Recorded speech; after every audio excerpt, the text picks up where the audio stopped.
Hello, everybody, and welcome to another episode of the HalfGen podcast. Boy, I hope this works because I have a thunderstorm outside, and that's great.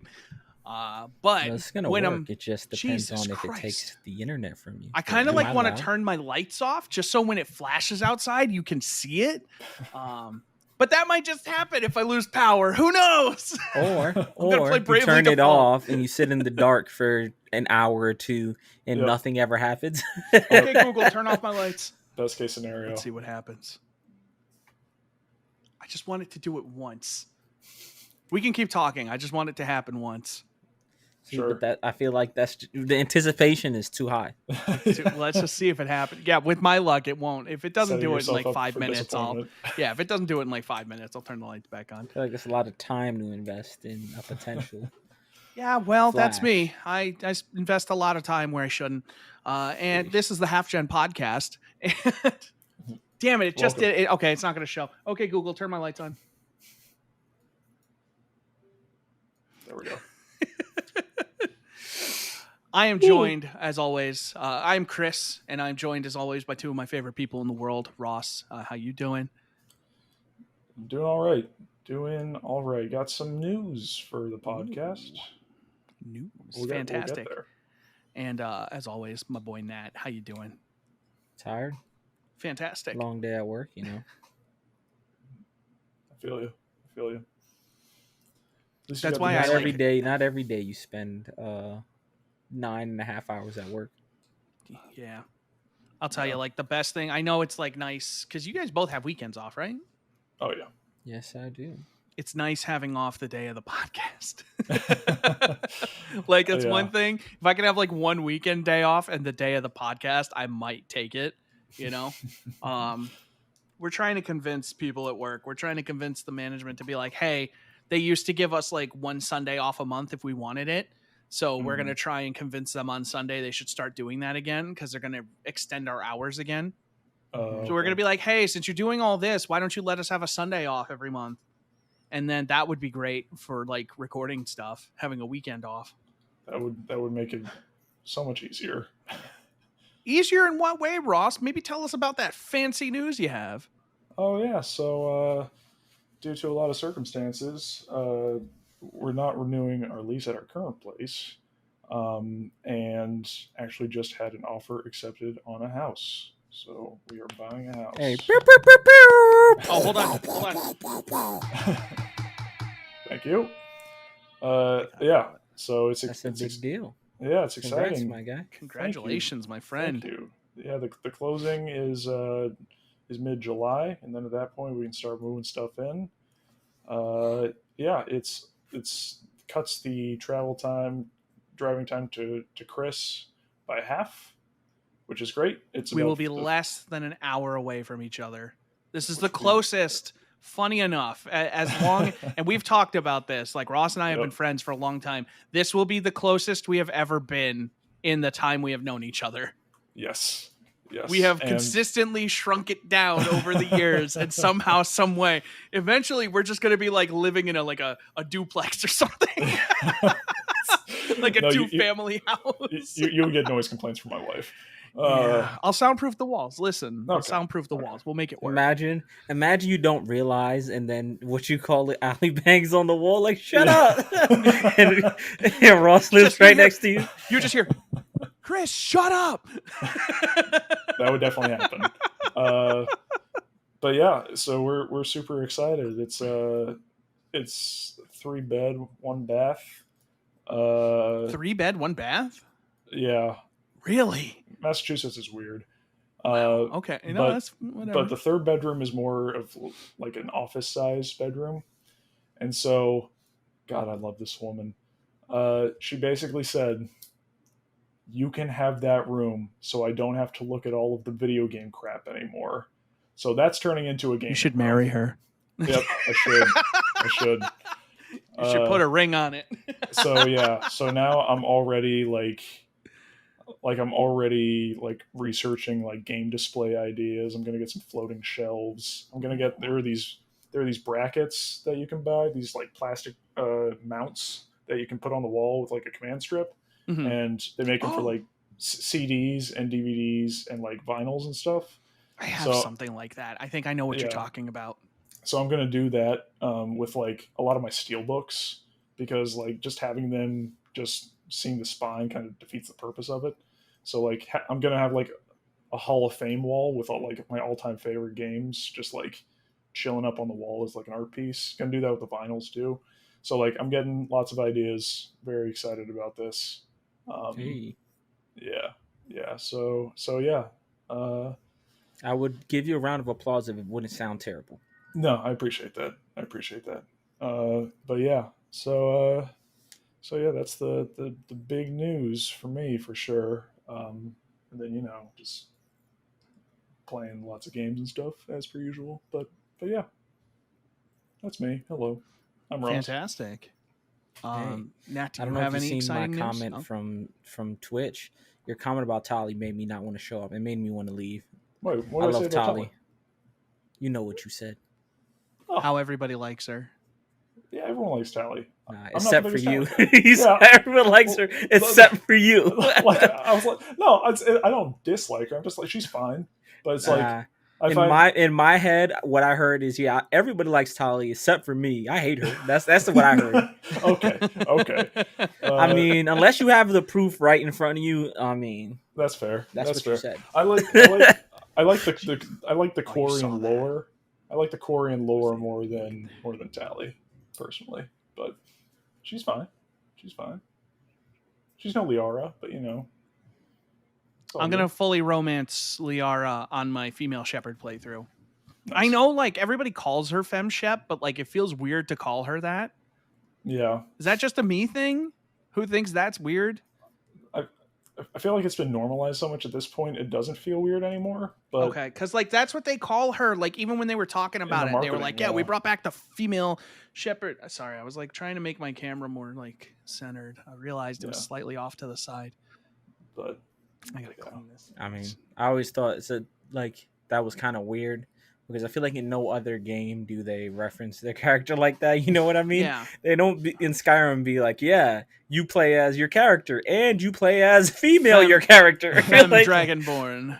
yeah, I think I'm that's gonna what we name do. her Fem. That's just gonna be her name, so I'm gonna make it work. yeah. Well, I mean, you named your male shepherd sexy, Yeah, so sexy shepherd. It's tradition. It was supposed to be sexy hobo, and he was gonna be like a homeless kid and grew up, but you couldn't do both, so he was Sheplerd. just sexy shepherd. That's what you missed from last week is why my name Oh, on Sheplerd, on yes, Discord and image is Sheplerd.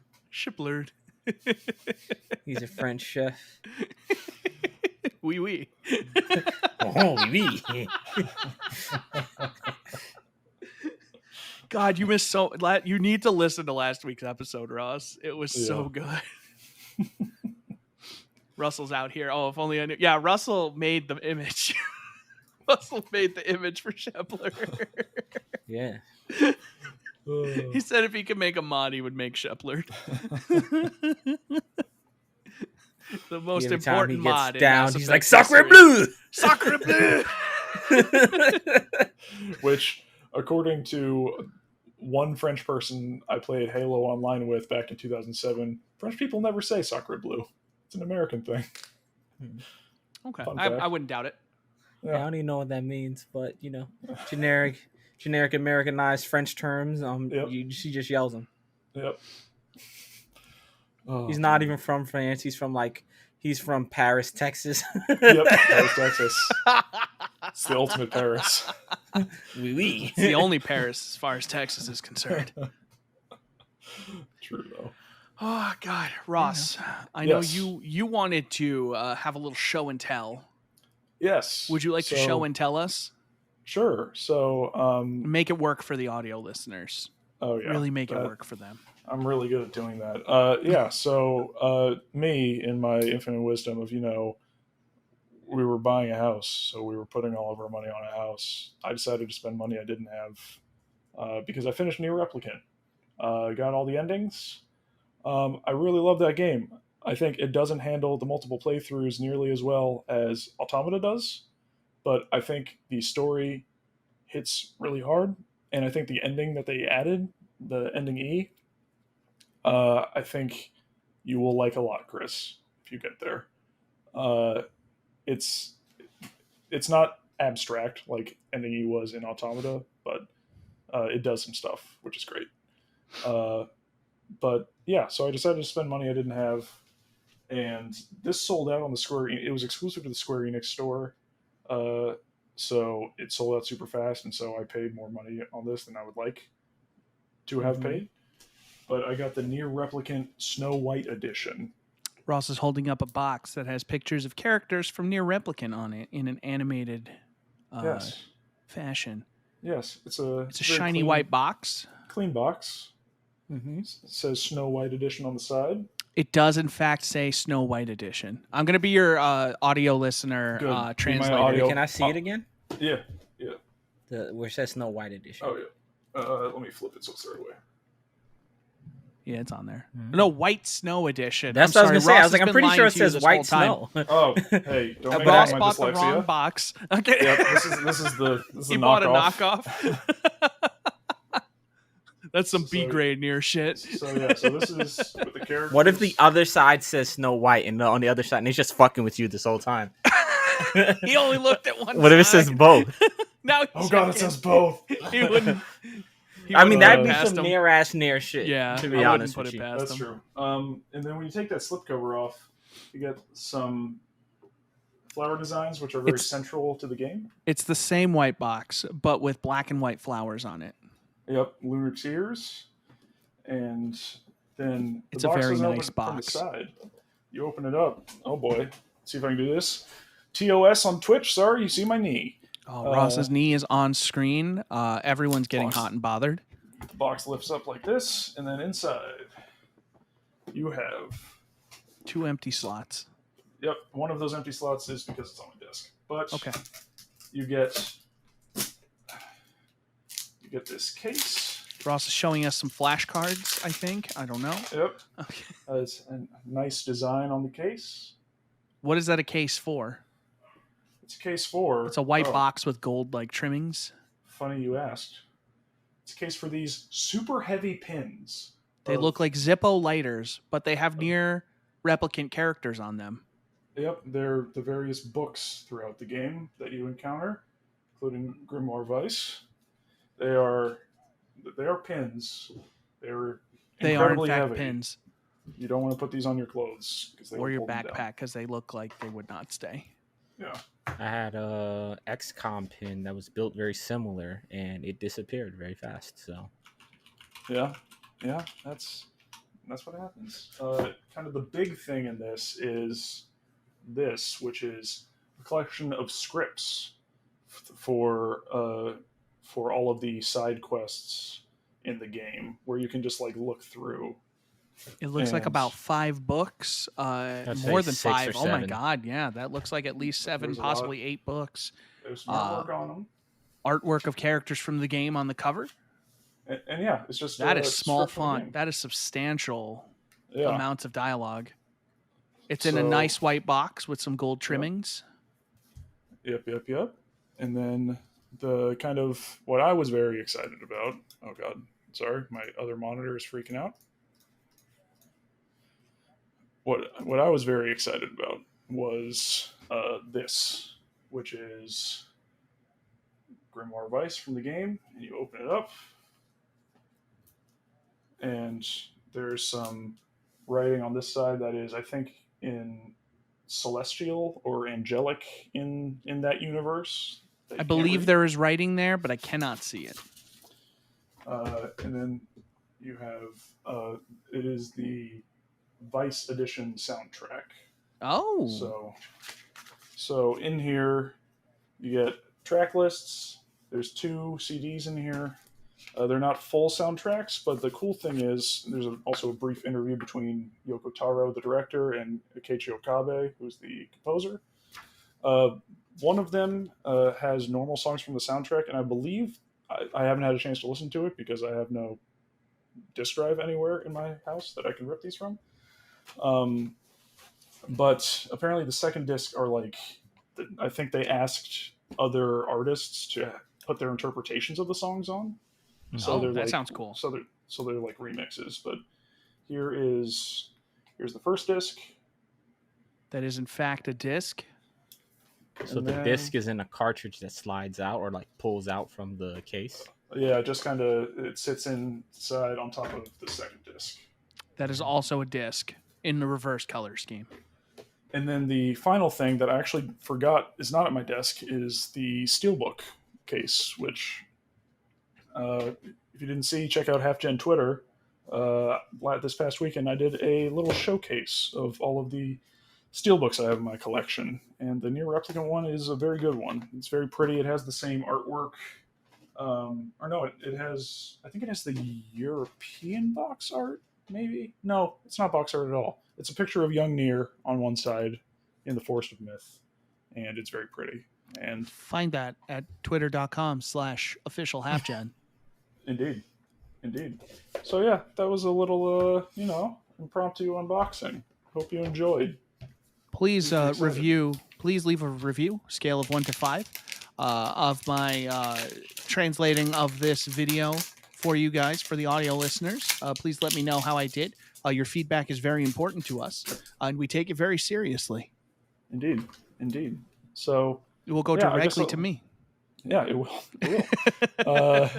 So I guess I'll go into just kind of what I've been playing, just going off of that. I finished NieR Replicant. I think my final conclusions on it are, I think the characters in Replicant are way better than Automata.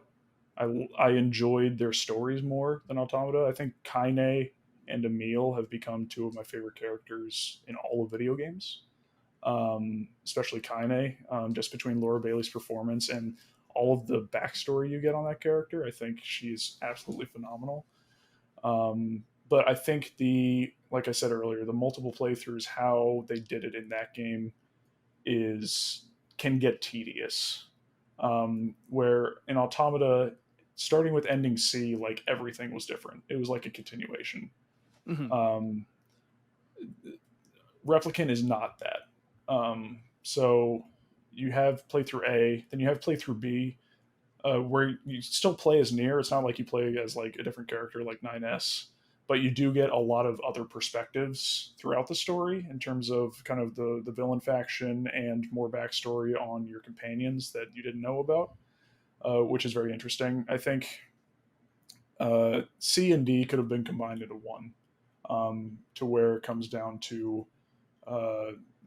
similar to Automata, again, where it comes down to a choice at the end, and you make one or two choices. But the difference is that you can't go back to that moment. You have to replay the final dungeon to get back to that and make the other choice in order to progress to ending E, which was tedious, I'm not going to lie. But then you get to ending E, which is brand new for this version update, and it made it worth it for me. The new ending is really good. And I want to go through and platinum that game at some point. There's some stuff with like, you can grow flowers in your yard at your house in that game, and they grow in real time like Animal Crossing. And I don't think I'm mentally prepared to do that yet right now. But yeah, NieR Replicant right now is still definitely probably my game of the year. Yeah, it definitely stumbles with those multiple playthroughs, but for me, the end was worth it. Side quests are pretty much, you only need to do side quests if you want money, or there are specific ones where you get weapons, and to be able to get ending C through E, you have to have all of the weapons. There's 33 weapons in the game, and that's okay. It's really not that much of a grind. You only play the second half of the game in future playthroughs as well. So if you miss anything in the first half of the game, there's actually a store in the second half where you can purchase all the weapons that you might have missed. That's cool. Which is nice. Yeah, which is good. So you don't have to start a new file. You can't screw yourself that way. That's super important. Yeah, but yeah, I can't wait. I hope this sells super well because I want them to make another huge NieR game. I got invited to that NieR mobile game. I don't know if you did. I pre-installed it, but I didn't get invited to it. Yeah, no, I got accepted into it. Oh, nice. NieR Reincarnation. Yeah, because they told me to install it. I don't think I did though. I was at work Nice. at the time, and you just actually reminded me that I should do that. Nice. Yeah, I think Yoko Taro is crazy in a lot of ways, especially after watching a ton of stuff about Drakengard. But he's interesting, and I think that's tough to come by a lot of the time in modern AAA games. So yeah, that was NieR Replicant. Highly recommend it. Oh man, I want to play it. Nice. It comes up with a screen and it says, "This game is filled with beautiful music. Please experience it with sound on." That's fantastic. I did install it. I just didn't put it in my games folder. Got it. That's what I did. Yeah, I have to play it. I meant to play it and I completely forgot because I installed it at work, and so I didn't do anything with it. I completely forgot until you were just talking about making another NieR game, and I was like, "Oh shit, I meant to play that." Yeah. So yeah, I'm excited to play NieR Reincarnation. It's directed by Taro and has the same Okabe, the same composer as the other NieR games. So yeah, and that is a immediate like just green flag, you know. Yeah. So yeah, I hope Replicant sells really well, so they make another big NieR game. I want NieR to become like kind of like what Final Fantasy is, but like at a slower pace, maybe. Yeah. Slower, more deliberate pace. Yeah. More meaningful. Mm-hmm. Yeah. Not that I guess Final Fantasy isn't like a slow. Final Fantasy doesn't come out very often. I do feel like I guess the quality control and direction is kind of like all over the place. I want NieR to be Final Fantasy. I feel like they don't have a consistent person like NieR has the advantage because it's somebody's, like, for the most part, NieR is somebody's vision. Like, you know what I mean? Yeah. And people help that person execute it. Mm-hmm. I feel like a lot of Final Fantasy nowadays isn't a singular person's vision, so they kind of end up lukewarm on separate fronts instead of, like, I would rather it be a game I don't enjoy because I don't really like the vision, but it be very passionate about its vision. But I feel like Final Fantasy nowadays is definitely just like, hey, we're trying to make a game that appeals to everyone. And that's kind of like the worst thing, for my opinion. I'd rather a game I dislike that's all in than a lukewarm game that's trying to appeal to everyone. Yeah. Well, I hope 16 turns out well. From the early trailers, I am excited for 16. So funny enough, I can't resist because Nat literally said game for everyone, and so there's a rumor right now. It started from Fanbyte. Square Enix is going to announce a new action RPG Final Fantasy spin-off from the developers of Nioh. Mm-hmm. So Team Ninja is going to be making it. Mm-hmm. And it's going to be like a Souls-like-ish game because Nioh is a Souls-like. Right. But it's going to be more broad audience friendly because they don't want just like the Nioh audience or the Dark Souls audience. They want everyone to be able to play this game. So Nioh also, Final Fantasy characters, but easier. Basically. It's fair. Yeah, but it's going to take place in the world of the first Final Fantasy game. That's cool. Oh, that's interesting. It's apparently going to be called Final Fantasy Origin, and it's going to be exclusive to the PlayStation 5 with a PC, release further down the road. It's going to be a tentpole at their upcoming E3 show. This is from Imran Khan on Fanbyte. So that probably means it's either they're showing a cinematic trailer and they don't have anything, or it's either pretty far along. Yeah. Well, that's the thing is because like you would assume that they're done with Nioh 2. You know, they've done some DLC and stuff. You would assume they've been able to put the time into it. And I imagine, you know, as crazy as it might sound, it's probably easier for them to make that game than it is for the Final Fantasy 14 team to make Final Fantasy 16, because that's who's making 16 is the team from 14. Like the director and everything of that game are making 16. Yeah. Which is why 16 looks the way it does and kind of has some of that DNA, which has me a little excited because I like 14 a lot. And you said this was it's called Final Fantasy Origin? Final Fantasy Origins. That's Final Fantasy Origins. I believe. Hold on, let me double check. I'm I'm not Final gonna hold Fantasy you. Origin. I'm sorry, Origin. Just one singular Origin. Final Fantasy's naming scheme has lost me a long time ago. I just like that game. Like Yeah, Final Fantasy's naming schemes yeah. always Because there has been me a Final Fantasy Origins, which was the re-release of 1 and 2 on the original PlayStation. That makes Yeah. sense that they would call this Origin then. Yep. So In a everyone weird have way. fun searching for this new game and getting all of these old results mixed in. But yeah, that was, it was too perfect an opportunity to fair. talk about that. That's fair.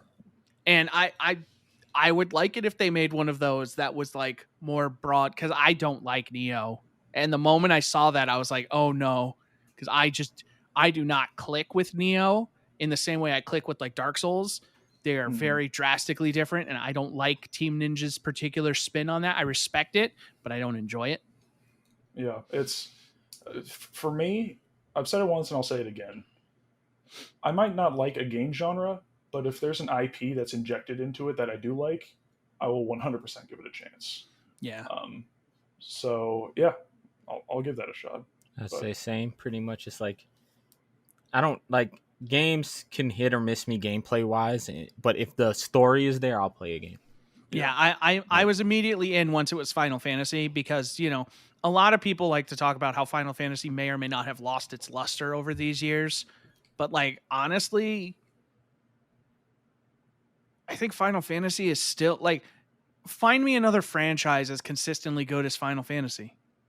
You know, like their spin-offs maybe haven't been everything, but like when you look at the core Final Fantasies, you know, and some people are going to say what they are going to about like 15 and stuff like that. I thoroughly enjoyed 15. 15 is a top like 3 Final Fantasy. Well, maybe it got moved down a little. It's a top 5 Final Fantasy game in my book. I mean, between 15 and the 13 trilogy, there's been. I really want to give that another shot. I want to give that another shot. I'm still on record saying I really like most of 13, and I like 13 too. Still haven't. I just played the demo for Lightning. I have Lightning Returns, but I just played the demo for it. I haven't actually gotten through that, but I do at some point just to finish the trilogy. But I played 13 back in the day and then never gave 13-2 or Lightning Returns a chance. Maybe I should go back and play those one of these days. Yeah, I have both of them on PC, I think, which is why I want to try them again. 13.2 addresses a lot of the complaints people had about the first game. Like it's way more open. You can jump around to a lot of different locations. The stories, I think the story's better in 13, but 13.2 gives you a lot more gameplay freedom. One thing I didn't like is that for party members, you only get kind of the main 2, and then the third party member is like, it's like a Pokemon or Persona thing where you can capture monsters and use them as a third party member, which I don't like as much because I like characters. But it had a good villain, so. Yeah, I'm just interested in giving it another shot, considering how much of its DNA is in like Final Fantasy VII Remake, which I still think is a better direction for how that could have been. Because the issue with Final Fantasy 13 is that it's a long hallway. And at least in 7, they give the illusion of openness. There's a fork in the road where you can go and see something that's an isolated thing, and then you work your way back onto that main road. But having those little pit stops, I think, were really important, and something Final Fantasy 13 felt like it was missing a lot. Yeah. That's my problem with 15. Once you get on the boat and then you go through that forest area, then the train, and then everything, it just feels like you're on a long hallway, and then sometimes the rooms open up and you're doing something, but it just feels very linear for a game that felt so open. If that game continued like that but slowed down the pace, because it felt like you spent, let's say, 30 hours in this big open world doing whatever you want. You went through 1 zone, 2 zone, 3 zones, right? Yeah. I'm just saying for time's sake. And then it was like story-wise, that first point was 30% of the game, and then 70% of the game just happened on this train, essentially, that you just blew through, which is just like a long hallway, essentially. Yeah. Which is why I didn't like, I don't want to say I didn't like it, but I got disappointed once they, put you on that fast track. It was like, okay, let's get through this shit. Yeah, 15, I mean, is obviously a victim of its development, because that's a game that was in development hell for a lot. Like, frankly, let's just, they got Final Fantasy 15 out the door, which is incredible in itself, considering that was a game that was announced alongside Final Fantasy 13. And the fact that it was good at all, it's like the credit where it's due. I really, really like that game. And like I'm not in like top to bottom, I'm not in love with it. Not my favorite Final Fantasy game ever. But even at like the ending, there are just moments that like in the context of that game, they got me, you know, like there were those like emotional highs towards the end that like, you know, when that music is swelling and like the things are happening on the screen, it's just like, yo, like this, like when they really nailed it, like it's incredible. It's peak Final Fantasy, you know, like when they get those moments that are just like Final Fantasy ass Final Fantasy, when it's just like there's a million things happening, there's a big boss, and then something crazy happens, like, you know, spoilers for Final Fantasy 15, like when Bahamut shows up during the fight with Ifrit, and it's just like, yo, incredible. I just think a lot of people look at Final Fantasy since the PS2 as being inconsistent, because you have 10, which again is a lot of times another corridor. It's very similar in that way. Yes. It was, and then you have 11, which was an MMO, which definitely alienated some longtime fans. Then you have 12, which was like an MMO but single player with wide open areas, which alienated fans, some fans. Then you have 13 trilogy, which was at the peak of the open world craze, which I think that game hit at the very wrong time for how it was designed. And then you have 14, which launched atrociously, has come back and is, people say, is the best Final Fantasy game at this point, which I respect the hell out of. And then 15, which was incredibly divisive. Yes. So if you look, since the Square Enix merger, it's been very up and down in terms of just people's perceptions and opinions on the games. Because, I mean, they're trying new stuff, which I respect. Yeah, like they're out there and they're trying to evolve the formula. Because like, like I'm sure you were about to say, like 1 through 10 basically are the same format of game. It's just turn-based battles, you know, walk around, fight these things, listen to some story, read some dialogue, stuff like that. And obviously it got more cinematic over time.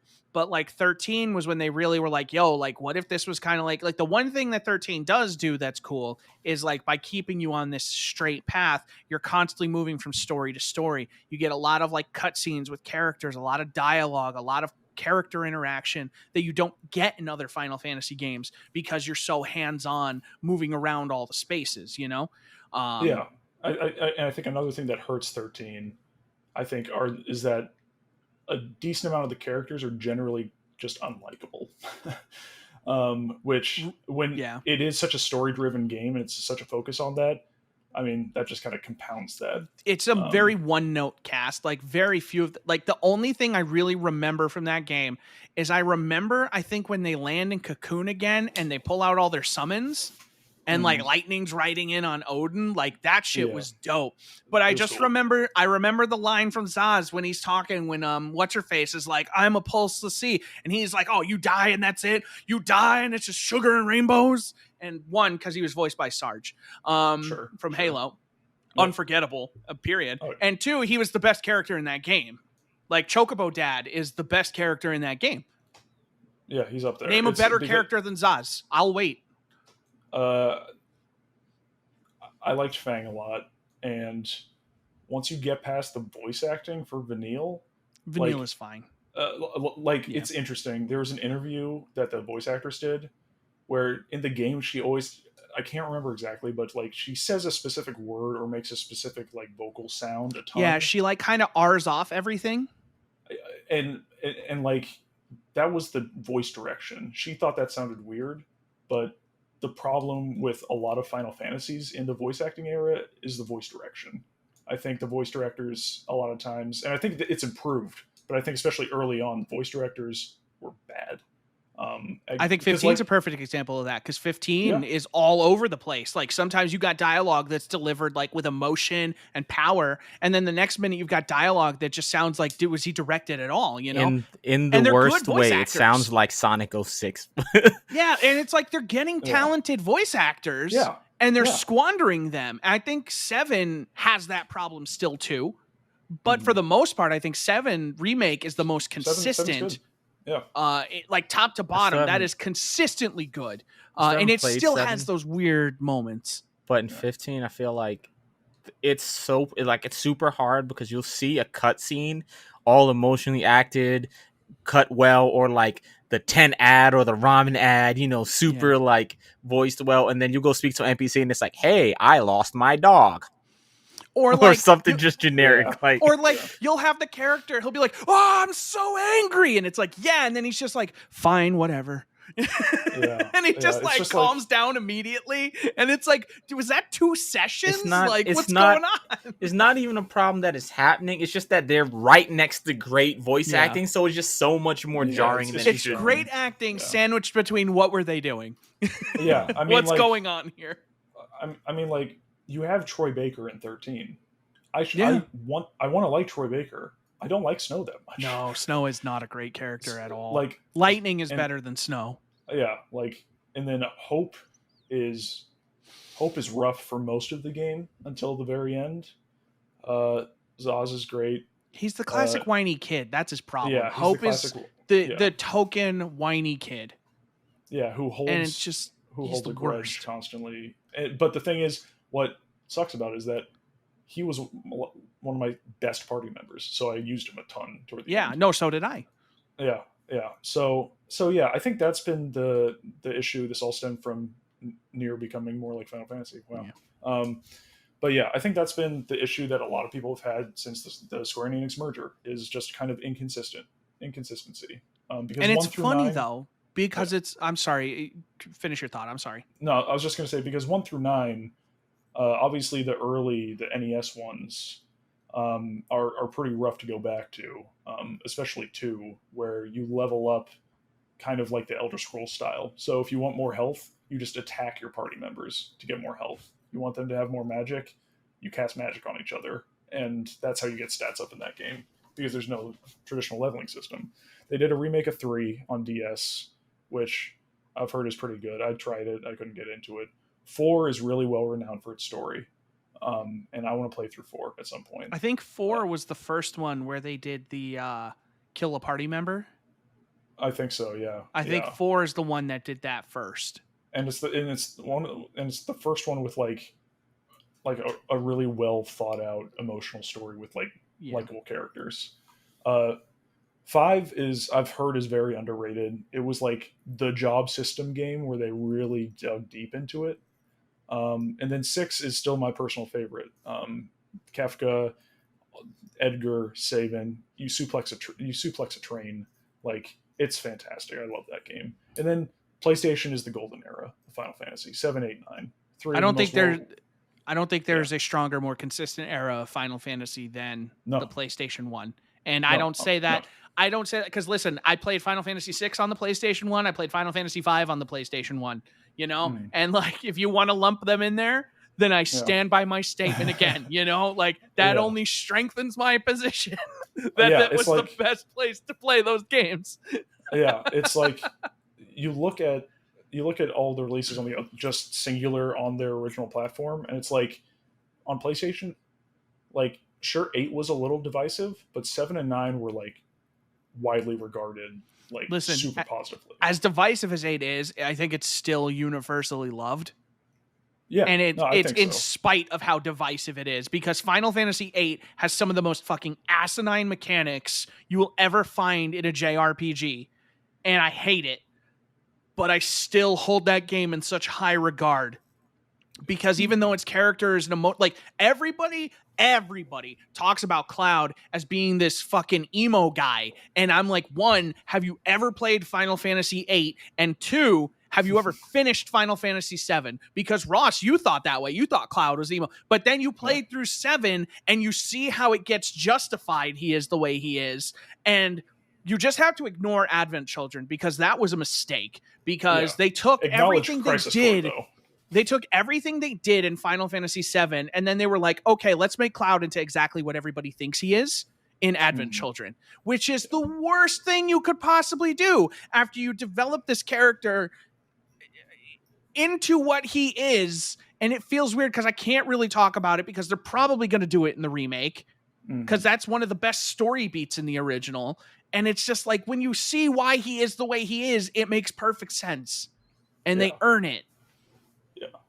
But yeah, 8 is fantastic. 9 is fantastic. And at this point, I think it's safe to say 7 is is like the first game. When you think Final Fantasy, 7 is probably the game. Yeah. It's definitely the most, I think, iconic in the franchise by far. Like if you put up a logo for 7 with no other text, people will be like, "Oh, that's the Final Fantasy thing, right?" Yep. Yeah. So yeah, Final Fantasy VIII is next on my to play list after this current JRPG that I'm Lost playing. Odyssey, we have to play Lost Odyssey. Oh yeah, and then we should play 8 together. 8 together. Okay. I want to do that. Okay. So yeah, that all stemmed from NieR. And Square Enix has said they want NieR to be a franchise, which terrified a lot of people. But I don't think Yoko Taro would stay on if they started compromising his vision. I think they would just let them make a NieR game and not have it be loved as much, similar to what happened with Drakengard 2, where they handed the franchise over to someone else for that game, and Taro wasn't really involved that much, and people don't like that game. So I think Yoko Taro is to NieR what Kojima is to Metal Gear. Oh, 100%. Yeah, there's and like very you can't have one without the other. Yeah, there's very few like quote unquote video game auteurs out there. Like Kojima's one, Taro's one. I would say probably who's the Dark Souls guy? Miyazaki. Yeah, Miyazaki. 100%. And I would go as far as also to say Tetsuya Takahashi with the entire Xeno series, Xenogears, Xenosaga, Xenoblade as well. It might sound kind of shitty, but maybe Todd Howard. In a way. Yeah. Maybe. Sure. Maybe in an increasingly bad way, but like maybe Todd Howard, like if you needed like an NA equivalent, like a Western equivalent. Yeah. I would say Cliffy B was that at one point. I was going to say that, and I wasn't sure, because like Gears under Cliffy B was just better. Yeah. Gears had a certain personality to it under Cliffy B, and like that's the Gears I miss. And Gears 4 and 5 are not those games. Still need to be 5. Speaking of Gears, though, yeah, you do. I have with getting the Series S recently and the expansion slot, so I have more than floppy disks worth of memory. I did download and install Gears Tactics, and man, that game is a ton of fun. I'm not a huge tactics guy, but I've been having a ton of fun with that game. Sure, it's XCOM but Gears, but again, you put in IP I like in a game genre I'm not always the biggest fan of, I will give it a try, and I might like it. And that's been the case for Gears Tactics. I think the have you tried Gears Pop? No, I was kidding. I think that's offline anyway. Yeah, good. But yeah, like the character upgrade paths in that game are way more in depth than I thought they would be. I actually like the characters so far in the game. Yeah, I haven't put a ton of time into it, but I played through the first 3 or 4 missions, and highly recommend Gears Tactics. And to continue my journey of not playing games that will be in Game of the Year discussion this year and screwing myself over for later in the year, played some more Monster Train. Monster Train's still a lot of fun. I still haven't gotten my first clear yet, but I'm working on it. I'm playing like a run of that every once in a while. I'm not super addicted to it. More MLB The Show, continuing my player. It's going well. I made it to the big leagues. Starting pitcher, have a winning record. 82 overall right now. What's your ERA? ERA I think is like a 2.1. 2.1's not bad, right? Like anything close to a 2 is usually good. Yeah. As far as I'm aware. Yeah. So I'm doing well. That's a good number. You go. Yeah. You go, Ross Orlando. That game, I've put, I think, like almost 70 hours into that game somehow. You put more time into that than you probably have the last 3 Maddens combined. Oh, yeah. 100%. Remember when we played Madden all the time? Dude, Online Franchise was fun, man. I know. I miss it. Kind of. Not really, but kind of. Yeah. And then as one of the foundational pillars of HalfGen, which are retro games, I have begun a retro game odyssey. It involves Tetsuya Takahashi, who I just recently mentioned. I've played Xenogears. Xenogears is an amazing game. Is that the RPG you've been playing? No. The JRPG? Oh. I have played through Xenoblade Chronicles 1, Xenoblade Chronicles X, Xenoblade Chronicles 2. 2 of those are amazing games. My blind spot was the Xenosaga trilogy on PS2. And that's what I have begun playing. Shit. It is a Takahashi joint, I'll tell you what. I heard those games are like rough to get into. It's been slow. It's been slow. And apparently the second game is not great and is a lot of story and not a ton of gameplay. And then 3 apparently is amazing. Because originally Xenogears was supposed to be 6 parts, I think. And Xenosaga, I think, was supposed to be close to that as well. But yeah, I'm excited. It's the Cosmos game that everyone knows. So I'm pretty early on still, but it's been a lot of cutscenes. But the thing I love about Takahashi games is that they're not confirmed to all be in the same universe, but there's definitely nods at them being in the same universe at different times or parallel realities, that sort of thing. And I'm a sucker for connected universes in anything. So yeah, I'm playing that on original PS2 hardware, which is playing through, going through the PS2, through my FrameMeister, cleaning it up, and it looks really good, to be honest, on my TV through the FrameMeister. So you holding something in your hand? Yeah, chip clip. Okay, no, I just saw something really red where I thought your thumb should be, and I was just like, what the fuck is going on? I just had to know what was going on. I'm sorry. Yeah, it's a chip clip. I have to be messing with something with my hands while I talk. So no, that's fair. I just wanted to make sure. Oh yeah, my thumb is. I was like, is he bleeding? Like, what the fuck? Yes, I'm bleeding. And yeah, I think that's pretty much it. Xenosaga is my next project. So again, continuing to not play games this year. From this year, so end of the year will be fun.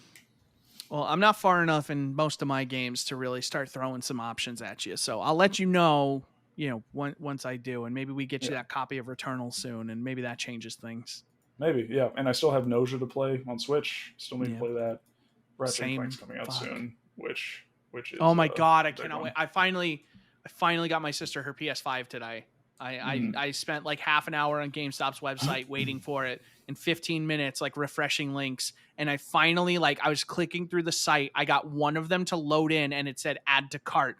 I clicked, I cannot stress, when I bought mine, it was a nightmare of just refreshing. Can't do it, can't do it, can't do it. Okay, here's the screen. Can't check out, can't check out, can't check out 7 times, and I finally got it. This one, disc I or just discless? Disc. So I added it to the cart. I had enough time. I'm literally moving the money in my account, so I have the money in there, and so I'm not screwed if a bill comes out or something, because I don't know how quickly she's going to pay me back. So I'm moving it over. I place the order. I'm going through, doing all my stuff, and I click, place order. It just instantly flashes the screen. It says your order's been placed. The money is out of my account already. I just get a notification on my phone. GameStop has taken that. I'm like, holy shit. I literally sat there for a second. I'm looking. It's 5 seconds. I'm looking at the screen. I'm like, holy shit, I got it. And I'm just like, holy shit, I got it. She's at work. I called her. I was like, I got you a PS5. She's like, what? Yeah. She's like, really? And I was like, yeah, I fucking got it. She was like, oh my God, thank you. Yeah. And just briefly jumping off of that, there's one thing I forgot to mention for the new house is that I'm going to have my office, which means my desktop, right next to all of my other consoles. Finally, for the first time ever. We can game in one room. And I can capture things directly to my PC because it will be within cord's length. We did it. More content coming from Ross. We did it. Now I just have to figure out how to use Elgato. It's not hard. It's very easy. It's so easy a Ross can do it. Oh, thank God. Yeah. Nat, did you want to go next, or do you want me to go? I mean, the only thing I really played this week was City Skylines. That game. I saw that tweet. You played that for 5 hours last night, you said. Yeah, I mean, we wasn't playing Divinity, so I needed to sink my time in something. And I looked up and it was 1 o'clock, and I was like, God damn, where'd all my time go? But yeah, I have a failing city, money wise, That's every because city. no, I That's mean normally I'm pretty good. no. I mean, like that's real life cities. Uh-huh. You made a real city. So the problem is I started the city and I wanted to structure it a certain way, but the problem is there was no way from my water source. It was no way for me to run a clean source of water to my citizens. So a bunch of them got sick, and I spent forever like fixing that problem. And now that I have it fixed, there's like so much demand in my city that I can't build houses fast enough to catch up with the debt. So I'm trying to figure a way out. I'm playing with like only thing I have changed is to not bankrupt my city like when it gets like a bunch of money in debt, so I can keep playing. But yeah, eventually I'll catch up to the debt and be fine. But yeah, built my city. It's looking pretty cool. I'm very proud because like I've been trying to play more realistic, like running water under roads and stuff. So like in there's no like maintenance on pipes or anything in this game, but Yeah. I've been watching some YouTubers play. Like there's this like one series of this like city planner guy playing City Skylines, and I was like, wow, that looks really authentic, like a real city. And this like I need to find a good map to play on. I've been playing on with a bunch of mods, and I need to get a better map. But the city's looking cool right now. Got some roundabouts going. There's Hey. no traffic jams. Like let me check. I don't think there's any traffic jams. Yeah, there's no traffic jams. I've had it up because the Knicks were losing, and then they benched Alfred Payton, and then guess what? We weren't losing for a bit, and then the Hawks went on like a 10-point run, so we were losing again going into halftime. But hopefully Yeah, that changes. yeah. I've given up on the Celtics completely. I've had the Royals game up on my Hey, second man. monitor. I mean, sidebar, they Hmm. they could be the Clippers Yeah, they could be the Clippers. You're absolutely right. ducking the Oh. Lakers to go get swept by the Mavs. So Oh, yeah, that's true. That's true. But yeah. yeah, But yeah, City Skylines is fun. I have a lot of the DLC, not all of it, because there was a bunch of Paradox games on sale on Steam, so I bought some more of the DLC I don't have. There's like $100 worth of DLC for this fucking game. It's And crazy. I don't feel like giving them that much money at once. I need to go through and like uninstall all the mods I have for that game so I can like hand pick a few and then play it again at some Oh, point. I went in and installed every mod and then went back in and installed like some curated mods from like some YouTubers I watch. Like that City Planner plays City Skylines, like whatever. And there's this like other guy named Biffa who like gets people's map and like one of the like if you play City Skylines, you'll know there's like unsolvable traffic jams. And that's what he does is he'll get somebody's map and like fix their traffic jams, which is pretty cool. Yeah, there's no traffic jams in my city. There's one corner that looks like there's a traffic jam, but it's not because traffic keeps moving. It's just a busy corner for whatever reason.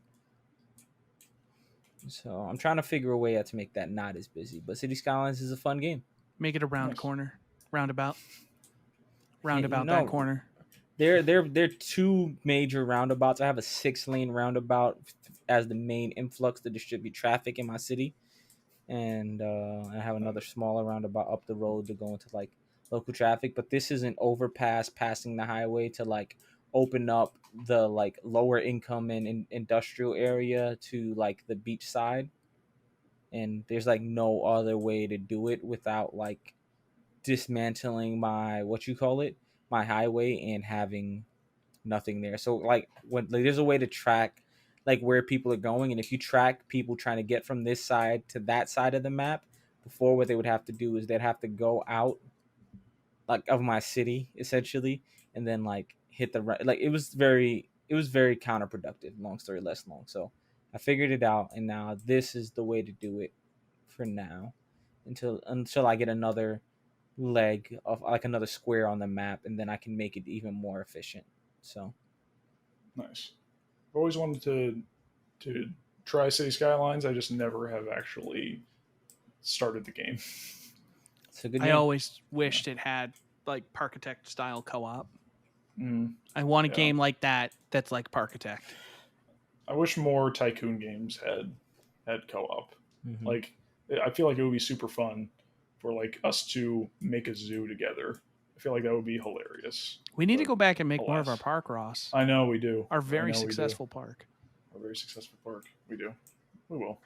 Our space-themed park. How about you, Chris? On the moon. I spent a lot of time this week playing Destiny. Vault of Glass came back this past weekend, so I spent a lot of time getting powered up for that. Vault of Glass is fine. It was fine when I played it in D1. It is fine now. It is probably thematically the most boring raid. It also isn't like telling a story really, but raids didn't back then. Like the thing with the Destiny raids is they're all telling a story. Last Wish is telling the story of defeating Riven, the last Ahamkara, who's Savathun's trying to use to make a wish. Deepstone or the Garden of Salvation is all about the Vex like running experiments to contact the darkness and speak to them. Deepstone Crypt is all about like Clovis Bray and the Fallen trying to figure out a way to like defeat the Guardians with darkness. And Vault of Glass is just a series of encounters with a boss. And it's fun. It's a fun enough raid. It's mechanically, they changed pretty much all the individual mechanics. So like in the first game, they had like encounters with oracles, and all you needed to do was shoot the oracles whenever they came up. It didn't matter. As long as they came up, you shot them, you're good. But now there's like these chimes when they come up, and there's a set order. There were chimes before, but there's a set order to them now. So they'll spawn in a certain order, and you have to destroy them in a certain order. So instead of having to destroy 3, then 5, then 7, then 9, now you have to destroy 3, then 4, then 5, then 6, then 7. But you're constantly balancing. Okay, I've got 1 over here, 2 is over there, 3 is in the middle, 4's back there, 5's behind me, 6 is over here, 7's here, and you have a certain amount of time to shoot them. And you're like, okay, 1 down, 2 down, 3 down, and you're just constantly cycling through that, fighting off enemies, or like you're doing a boss encounter, and every couple of like damage phases, oracles start popping up on the map. So you're running around. Did anybody see 2? I've got 1 and he's got 3. Did anybody see 2? All right, I'm going to shoot 1. You shoot that. All right, cool. That was 2. Let's go. And so it's mechanically engaging, but it can be overwhelming at times because the final boss, this encounter starts with 3 people getting randomly pulled into like another like kind of little pocket dimension thing. And in the real world, these 3 oracles spawn. And while these 3 oracles are spawning, the game is throwing self-destructing harpies at you called supplicants. So they're fast as hell, and they're just running up to you and blowing up. And on contest mode, on day 1, it was a 1-hit kill. If you got hit by 1, you're dead. So we're trying to I'm trying to make call outs, and like the crystals will spawn left, right, middle, and front and back. So I'm trying to call, okay, close mid, right, far mid. And I'm like, let me double check. Okay, no, it's close mid, far mid, right. And then they're in the other dimension trying to shoot these things in the order that I call them out. And then I'm getting like run over by supplicants while I'm trying to call. I didn't see the first one. I think it was close left, and then it was right, and then middle.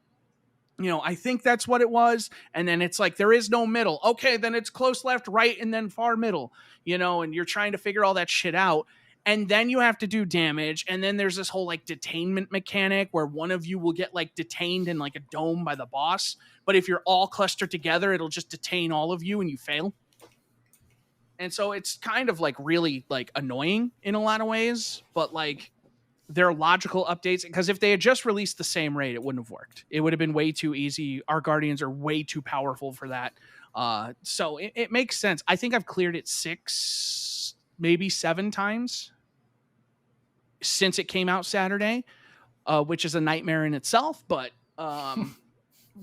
I've done it. I've got some good gun. I got the exotic drop on my first clear, so I got the Vex Mythoclast. That was the first time that's ever happened to me in a Destiny raid, that I get the exotic on my first clear.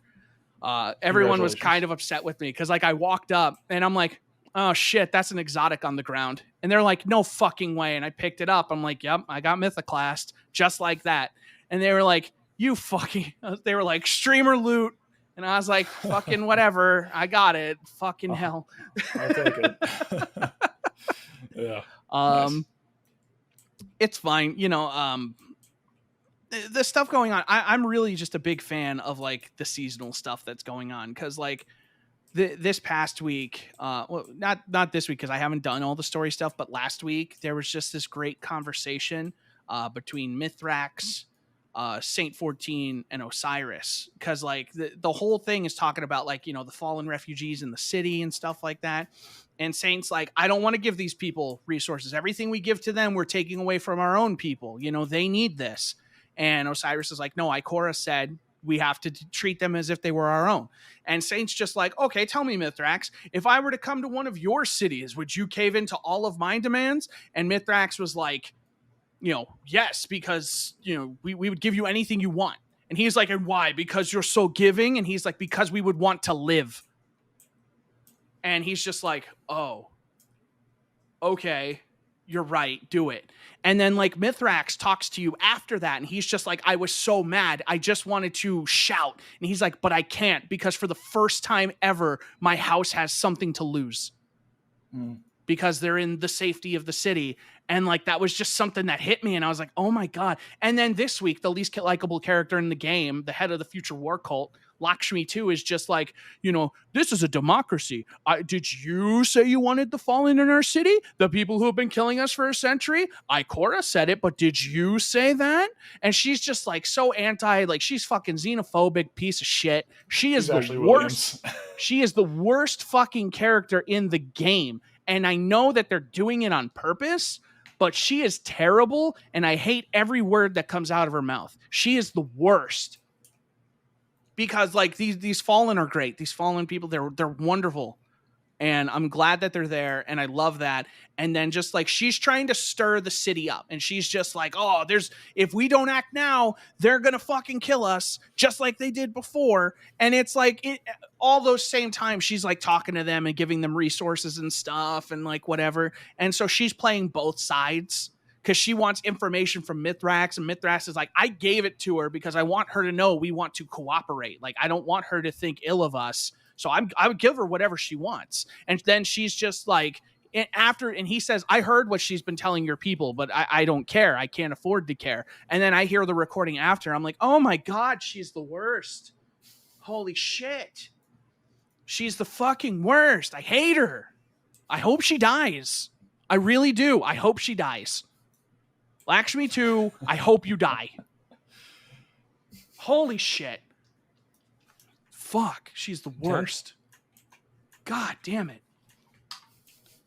Every time I have to hear her talk is the worst thing happening to me right now. You know? Yeah. But Destiny wasn't all I played. I did also play, dabbled in a little Mass Effect earlier. We tried to do a little recording. We weren't happy with how it turned out, so we're actually going to re-record it. I did also play Days Gone on PC. We did successfully get a recording for that we like. That game is still great and runs extremely well on PC. I'm very, very happy with that port. It is one of the best PC releases I've ever seen. Like, not just like the menus, like all the options they have. Like, that is an exceptional PC release, especially considering it was a PS4 game. Like, all the credit in the world to that team. They did a fantastic job with that. So expect to see a romp around Days Gone in the coming days. And I think that's it. I really played a fucking ton of Destiny. I played too much Destiny this last week. Yeah. It was too much. How much time did I play in the last 2 weeks? Let me see. In the last 2 weeks, I have 115 and a half hours of Destiny. Sheesh. More time than I've put into almost any game ever. That's more time than I've worked in the last 2 weeks. That's true. Well, yeah, I think starting with Ratchet, I think that's when I think some of the new non-exciting port games kind of start to happen for 2021. So Ratchet and Clank is like one of the big like game of the year contenders on my radar right now, because I really feel like this game is primed to be. Ratchet and Clank has always been great, but it has never been the showstopper. Yeah. Ratchet and Clank has never been what God of War or Uncharted or Horizon even has become. This game feels like the time has come. This feels like this is the game that everyone is talking about. Everyone is talking about Ratchet and Clank. People are calling it the best looking game ever made. Like, that is the conversation. It's not even out yet, and they're just like, yo, this is the best looking game that's ever been made. Like, people are raving about this game already. Every day, Insomniac posts a little clip. They had a little clip of like this little speeder thing. Ross, just instantly, it's like in this weird like dimensional rift thing, it goes through, and like the world that it landed on, like this jungle, looked like photorealistic. It could have just been the GIF or whatever, but I just looked at it and I was just like, oh my God. Like, holy shit. And it was instant. There was no delay. It just went through the portal, fully rendered this foggy with the sun piercing through, like trees and greenery everywhere. And like, it was incredible. Yeah. This is the first truly next gen game. And that's what everyone's saying about it. And it's taking advantage of the NVMe to really kind of do things that are literally impossible on older hardware. So I'm very excited. This is a statement game from Insomniac. Like, they already made a statement with Spider-Man, but like they're coming back, and they like Insomniac like is like, yo, we are S tier. Yeah. Don't sleep on us anymore. Yeah. Funny. I'm super excited for I'm super excited for like Summer Game Fest and E3, because I feel like there's going to be a lot of really big announcements for games that I think are going to be coming out later this year, because it just feels it feels empty right now. It is E3. Hold on. I think Summer Games. Xbox has a showcase. Xbox and Bethesda showcase on the 13th of June. That they announced, where we'll see, I'm sure, Starfield, and we'll find out if it's going to be exclusive to. Yeah. Horizon Forbidden West is getting a reveal tomorrow. I don't know if you're going to be around, Ross. They're going to do 14 minutes of gameplay. I don't know if you want to watch that. It's at 5. Yeah. Oh, it's at 5? Yeah, I should be able to do that. You want to watch that with me? Yeah. Let's do it. You want to talk? We could talk over it, and we'll upload it to our YouTube. Hey, HalfGen talks over. I'm done. We have a conversation. Yeah. May 28th, Far Cry. I have a listing here. This is everything confirmed for E3. Today was Dragon Quest's 35th anniversary. There's apparently Sonic news tomorrow. I know the longtime voice actor came out of retirement and is voicing the character again. First look at some of our upcoming projects, partnerships, and events to celebrate Sonic's 30th anniversary. All right, so that's tomorrow at noon. Okay. The storm has made it to us. Oh, shit. Have fun with that. Also tomorrow, Dying Light 2 has a Twitch stream at 3 p.m. Then Horizon at 5 p.m. May 28th is the Far Cry 6 gameplay reveal. I'm actually kind of excited for Far Cry 6. It sounds like that might actually be pretty cool. I did like 5 a lot. Less so New Dawn, but I liked 5 a lot.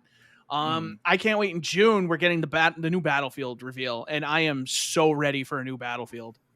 I don't know why. This one's supposed to be like modern, like slightly postmodern. I am ready for a new Battlefield game. I was gonna say, I feel like you haven't really been. You're not like a Battlefield guy outside of Bad Company a ton. Well, I played a lot of 3, and I played a decent amount of 4, but 1 and 5 I didn't get into. Yeah, we played a lot of that. 1943. Like, the cartoonish one, yeah. 1943, yeah. That was a lot of fun. That was a good game. Because that was the engine they used eventually for Bad Company 2. Yeah. So that's why it played well, because Bad Company 2 and that game were both good. That explains it. June 5th is the Indie Live Expo at 5 Eastern. So it's going to be focused on indie games and in the Asian market. So that'll be coming. Guerrilla Collective, 2 day 1. So that's a bunch of, what the hell is this? Over 80 games will be at the 2 shows. Announced partnerships include like 505 Games, Akupara. There's a lot of studios. Perfect World. Okay. Summer Game Fest is June 10th. June 11th is the IGN Expo. June 12th is the Guerrilla Collective Day 2. And then June 12th through 15th is E3. I'm very excited. I think it's going to be a very big year. I think it has to be. June 12th is the Ubisoft Forward. June 13th is Xbox and Bethesda Game Showcase. What time is that? That's Sunday. Wait, am I off that day? Hold on. Did I take that day off? Yo, if you're off that day, we're watching that. Oh my God, I took that day off. Wait, which Sunday is it? Sunday the 13th. I think I'm free. You better be. Sheesh. It is at 1 p.m. Dude, you know what's going to be sick? Is that for like night events, like we can watch them in person now. That's a game changer. We're going to take E3 off and we're going to watch them together. We'll have to have Nat come up. Yeah. So Square Enix Showcase is going to be during E3. No apparent date. June 13th is also the PC Game Show, the Future Games Show. June 14th is going to be the limited run games showcase. The 16th through 22nd is Steam Next Fest. And then July 17th is TennoCon. God, July 22nd is EA Play Live. August 24th is Gamescom. Oh, it's so busy and cluttered. And then October 16th is the DC Fandom. And we'll see more of that Rocksteady game. I hope we see more of Gotham Knights. Yeah, I'm super excited for Gotham That Knights. game, I'm really excited for that one. Dude, okay, so listen, because this is the part where E3 leaks are going to start coming out. Mm-hmm. Before they get too crazy, what do we expect to see at E3? Before we start getting influenced by rumors and stuff like that. I think obviously we're going to see Microsoft has a bone to pick. They've got a lot to prove with Infinite. I feel like we're going to get another extended gameplay session of that. Probably something with a little more story. A little more to show. Yeah, I could see a little more story, but I could also see them diving way more into the open world aspect of it and showing what all they're filling that world with. I could see that too. Maybe they do like a split thing where they're like, hey, so here's this, and now we're going to fast forward a couple of missions, and here's a new area you haven't seen before. Yeah. That could be a cool way to do it. It's just be like, now look at this zone you've never seen before on Zeta Halo, you know? Yeah. If I see anything that hints at Mendicant bias, I'm going to lose my mind. I'm going to lose it, man. Do we see Cortana? I think we have the gameplay demo, and then I think it ends with like a trailer, and I think we see Cortana in that trailer. We see Cortana in the trailer. Okay. Yeah. Yeah, because they usually do the trailer at the end of the gameplay demo. Yeah, I think new Forza, I think, is a pretty safe announcement. How much Starfield do we see? I think we see... Is it a CG trailer, or do they actually show something? I think they show... I don't think they show a lot. I think they show something. I think it's further along in development than people think. Like, obviously, it's still not going to happen this year, but I think there's going to be some gameplay, I think. And they're going to announce whether or not it's going to be exclusive to PC and Xbox. Which right now, everything is pointing to it being yes. Yes. Do they start... Okay, here's the big thing. You have to either start or end with Halo and Starfield. Mm-hmm. What do you do? I think you start with Halo. Yep. And you end with Starfield. Yep. You start off by proving that your flagship IP is in a better place than it was, and you end with the unknown. I totally agree with you. Alternatively, though, you bring the boys to the yard with Starfield. Mm-hmm. And then you get everybody to watch the show. Then you do Halo mid-show, and then you end with an extended Fable gameplay reveal. Ooh. That could be Come big. on. I'm in it for Fable. You end it with extended Fable gameplay, and you're just like, we know you guys didn't like the trailer. Here's the game. And you have someone, did the trailer Corey come Barlog, out for Fable already? the teaser. It was just a teaser. Okay. But you get like, Yeah, Cory I've seen the Barlog teaser. playing It God of doesn't look War fun. on the Sony stage, but you get somebody out there with a controller, Phil Spencer playing fucking Fable. Peter Molyneux comes out and plays Peter the new Molyneux Fable. plays the new Fable and announces he has nothing to do with it except for that. Yep. I think we get extended gameplay of Hellblade 2, I think, during that conference as well. Because we still just have that initial trailer for that game. I feel like they almost need to I know Microsoft likes to bring the trailers, but Microsoft has a fucking piss poor history of just showing CG, like showing nothing, like showing a lot of nothing. Like the gameplay showcase that was mostly in-engine or CG. Yeah. Or in-engine, which isn't the same thing. You know, like it's a bunch of talking heads in-engine. You can make all that shit look good. I think they need to almost take the Sony route and just be like, look, we're going to show you extended gameplay of like 4 or 5 games. In between, we're going to have these like announcements for these other games. Do you think they spend time on that Crossfire X story from Remedy? I feel like they probably do. There always has to be something that they show where it's like, if Remedy wasn't attached, I don't think they would show it. No.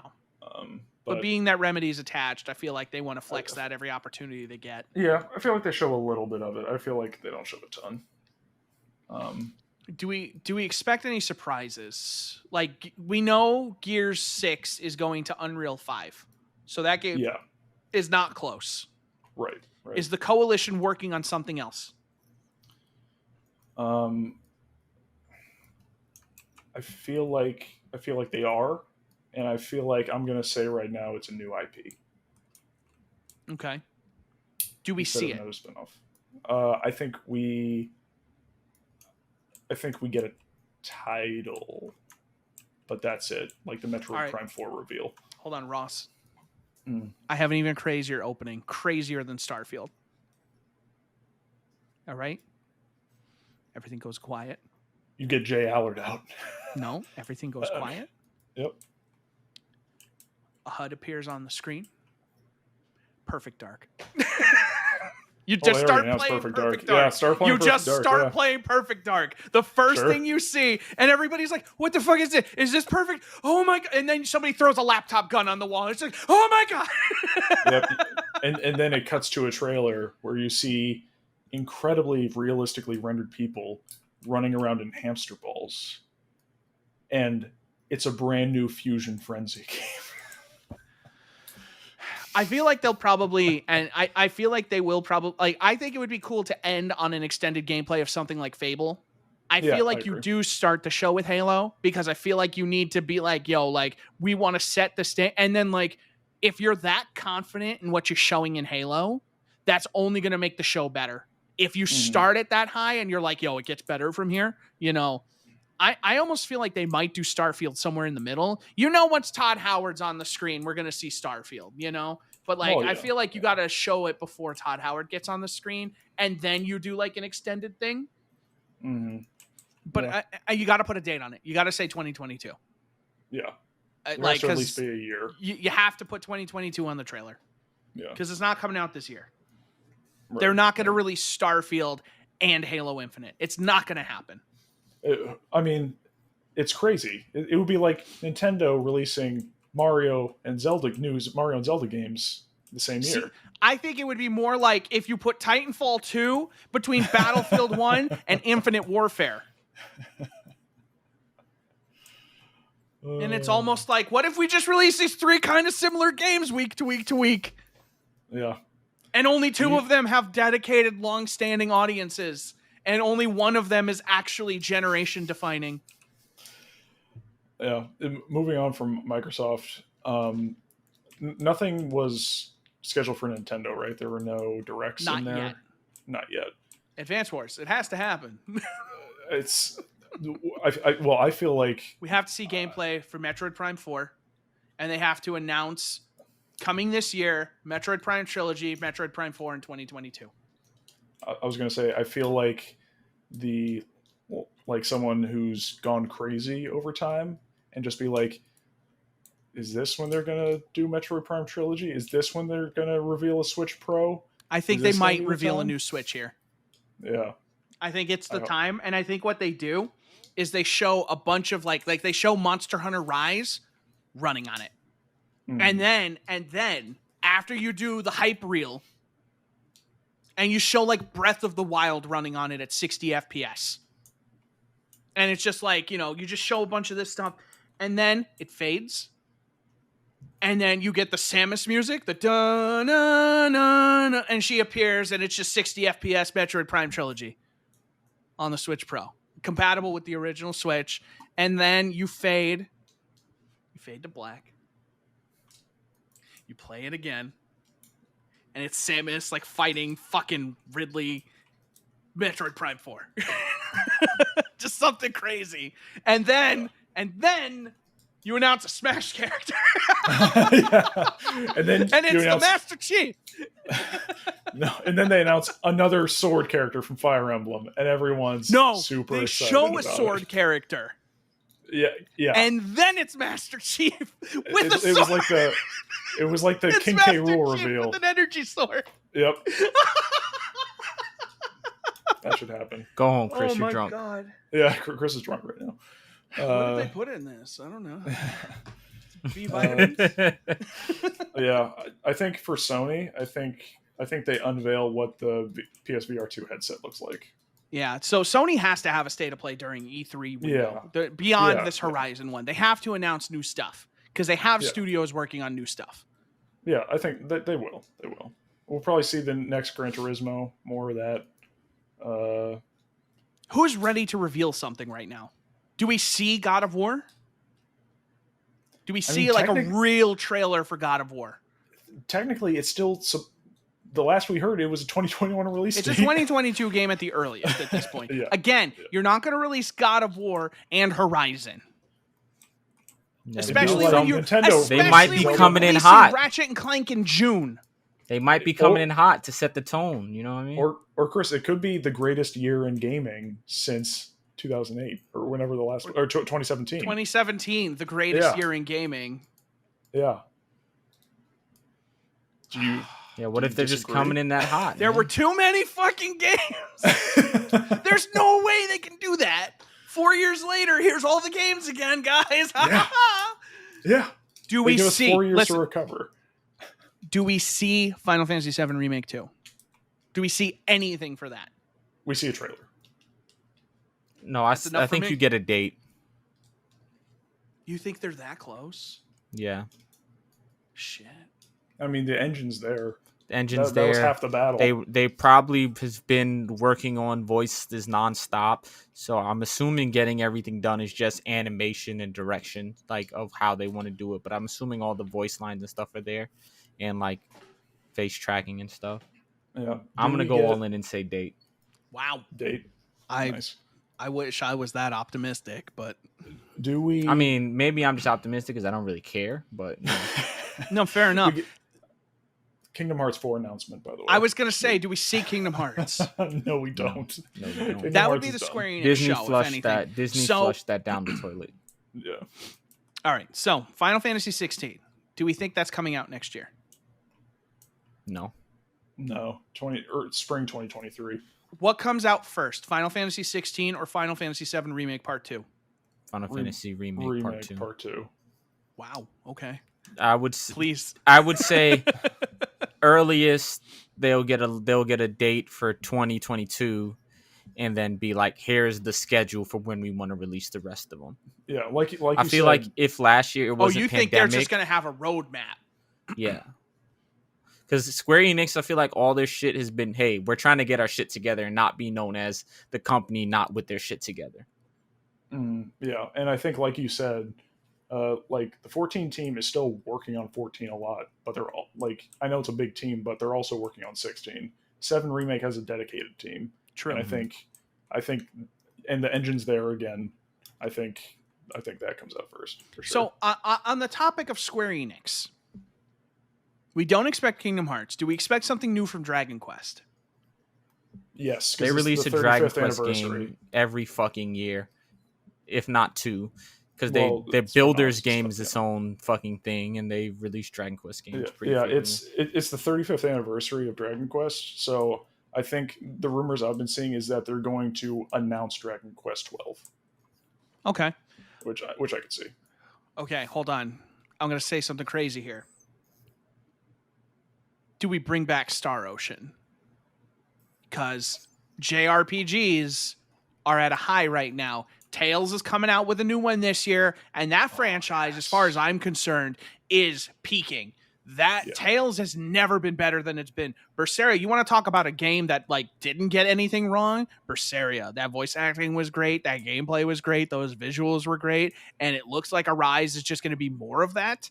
And Star Ocean was their Tales.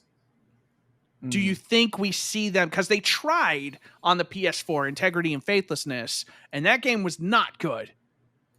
Yeah. Do they come back? Do they put a big name on it? Or like, do they put like, the brunt of Square Enix behind it and say, yo, like we are making sure this game is phenomenal? Wait, Star Ocean? Yes. Yeah. Not Star Ocean that I bought for PS4 was so bad. It was bad. I feel like they just let it breathe longer. I don't know. I touch feel it like for a little right bit. now we're ripe for JRPGs though. Like this is the time. At the same time though, I feel like there's such a big amount of great JRPGs right now. It's some of which they are putting out. I don't know if they want to clutter that market anymore. Okay. Here's another one. Here we go. Boom. Yeah. Opens up. New Street Fighter gets announced. Nobody cares about that. They show this is Capcom's whatever the fuck they're doing, right? New Street Fighter, nobody cares about that. They show next gen Monster Hunter. They show next gen Monster Hunter World and everything 2. goes black, right? Oh god. I can Breath see of Fire. A new Breath of Fire comes out. Ooh, Boom. I like that. I like that a Boom. lot. JRPG capitalization. Yo. Dragon's Dogma 2. Well, I think they are gonna announce that. I don't know if that's close though. They've been working on that, and it's been no secret.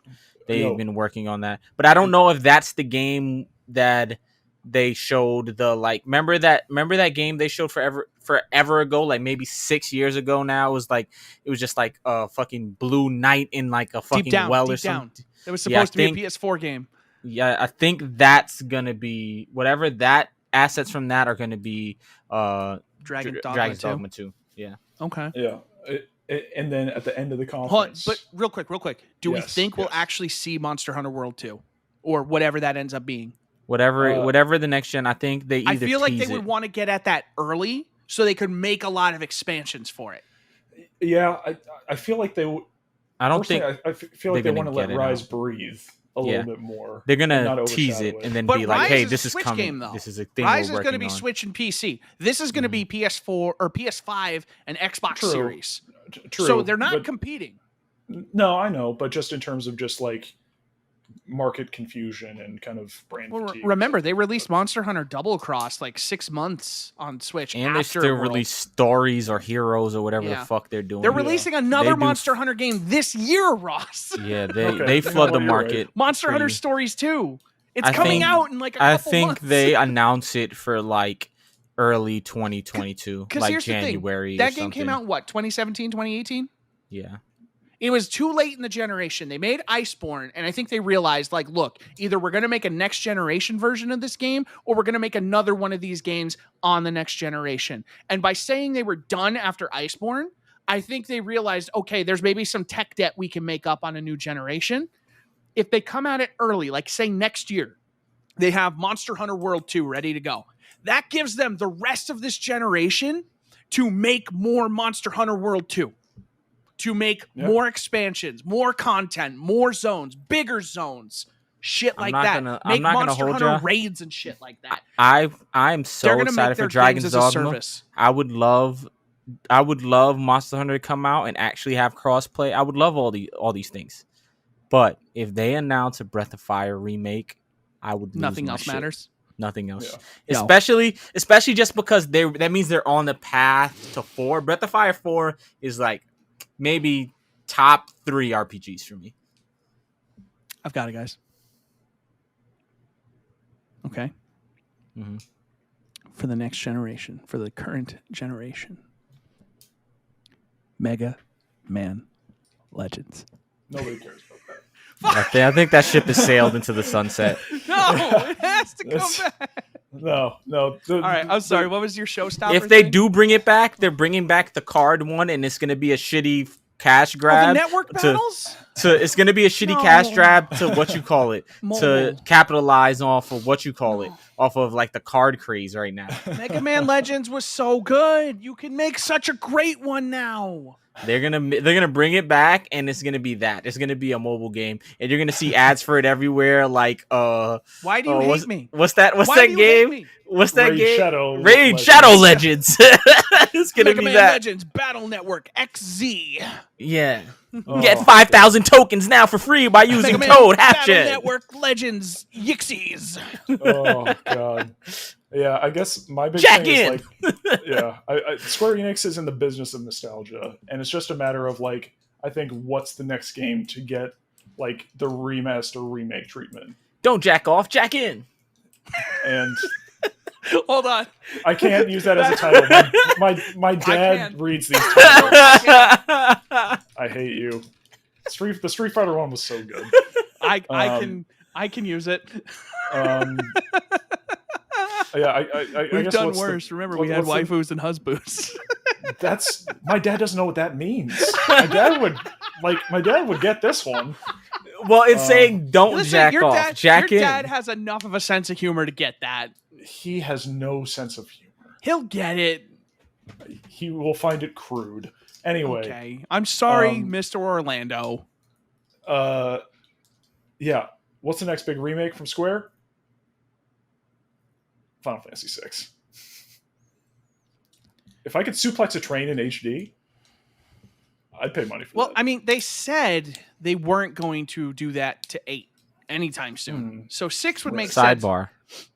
I feel like on a Capcom conference, they're gonna announce. They're gonna say Capcom put a doesn't date have on their own thing. I don't. I mean, whenever Capcom announces, they're gonna announce a HD fucking Resident Evil 4.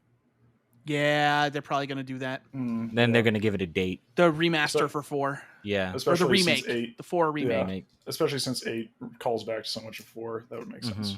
And 3 went over well, and it's been a while since that. They're gonna 2 put went over well. 3 was a little mixed. I remember. Yeah, 3 was mixed. People didn't like 3 as much as 2. 3 was mixed because they cut out a ton of stuff, and it ended up being like 3 hours long. Well, I was gonna say also like 3 is like several different games.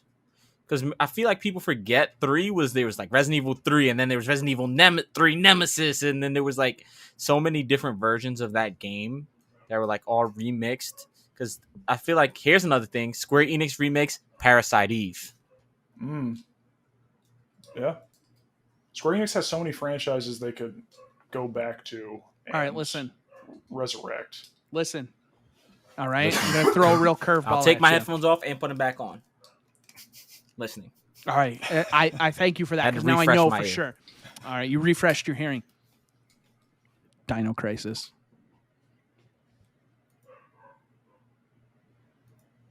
I feel like the market for dinosaur games is kind of evaporated. Yeah, they did the Turok remaster, and no one cared really. Sidebar: the Knicks are in the lead on the floor. Yeah, but and Dino Alfred Crisis Payton is Resident Evil with now. dinosaurs, and Resident Evil is hot. Resident Evil is hot right now. Hey, Chris, I'll trade you Alfred Payton for that dirty rag on the floor behind you. I don't have a dirty rag there. That's I don't know what it is. Exactly. I'll give you Alfred Payton for free. I don't know. I'm good. Yeah, it's like I'm excited to see what Square Enix has to offer. Yeah. But I could see them doing something with 6. But do you think they would really do anything like that with 7 still in progress? Oh, no, I don't think so. Something exciting Burks just threw an alley to Obi Toppin, and now they're up by like 4. No, they're up by. Oh, that's more than 4. That's 7. That's much more than 4. Math is hard right now. I'm too excited. I don't think they would start something like that with 7 remakes still going. That was just more like I wouldn't start Alfred Payton. It's true, but yeah, it's Atlanta can't make a shot right now. Holy shit! I want to keep talking E3, but at the same time, I kind of want to save it. Well, remember, we're trying to get predictions out before leaks. Sure. What do you think EA? What do you think EA has in store? Battlefield, FIFA. new Need for Speed, FIFA. No, I don't think they're going to show Need for Speed because they took Criterion off of that to finish Battlefield. Mm-hmm. I don't think they're going to show that till next year. Think so? If they show anything that's very starkly red and white, I'm going to burn down the EA headquarters. Sheesh. If they're trying to bring back Mirror's Edge, What if they do it right this time? No. They won't. Because where are they going to pick the story up from? The new one? No, I think. Or are they going to go back to the old one? Or are they going to reboot it for a third time? You remake it. Leave it alone. You do a 4K remake. Leave it the alone. Most disappointing game, HalfGen's most disappointing game of the generation. Leave it. I want you to stop poking the corpse of Mirror's Edge. Okay. Just leave the first game. Alternative. Dead Space 4, and it's really bad. No, reboot Dead Space. Again, Resident Evil, huge right now. Last time Resident Evil was huge, we got Dead Space. Army of Two. No, we're not going to get that as much as I want it. As much as I want it. I have it installed on my Xbox right now. I had a game. I feel like they're gonna do the sequel to that Star Wars game. Oh, Fallen Order. Yeah. I don't think they'll show that yet. I think they're working on it. I don't think they're going to show that. Battlefield Bad Company 3, 2023. Do you think they would do something with Titanfall? Because they're talking a lot about Titanfall in Apex. Yeah. Do you think they tease something Titanfall? If anything, at most a tease. Yeah, and I think if they would do anything, I think it would be a spin-off. I don't think it would be an FPS. It could be like a strategy game or something. But they already did a mobile one of those. Well, I think they make enough money on Apex that I'm sorry, the Nick game just got really loud for some reason. I feel like they make enough money on Apex and the market is there. The problem with launching a shooter now, which is why I feel like everybody doubles down on the existing shooters, is because people just want what they know, and people know Apex now. So I feel like they're more likely to add a campaign or something. Maybe not like Apex is the multiplayer, like, and just kind of flush something out like that, like. Because I could see them. I feel like there's no reason it shouldn't work if Call of Duty is selling Call of Duty Cold War specifically off of the back of Warzone. I'm not even saying that. I'm just saying look at like what Bethesda's doing with Doom and Wolfenstein. I think you just make a really good single player shooter. You call it Titanfall something, and then you just release that and make a really good single player shooter that complements Apex. And then, hey, if you want multiplayer, check out Apex Arenas, check out the Battle Royale. Like, we have that. It's this game and it's free. Yeah, I feel like that's what they do. And at worst case, they sell it for like an add-on in the Apex menu for like $30 or something. And they're like, hey, I could see them trying to make good and be like, hey, here's a $40 single player only Titanfall. Yeah. It's like a, 10-hour But I don't game. think it's a $60 release. I think they say that. They have a $60 bundle where it's like some points in Apex or something.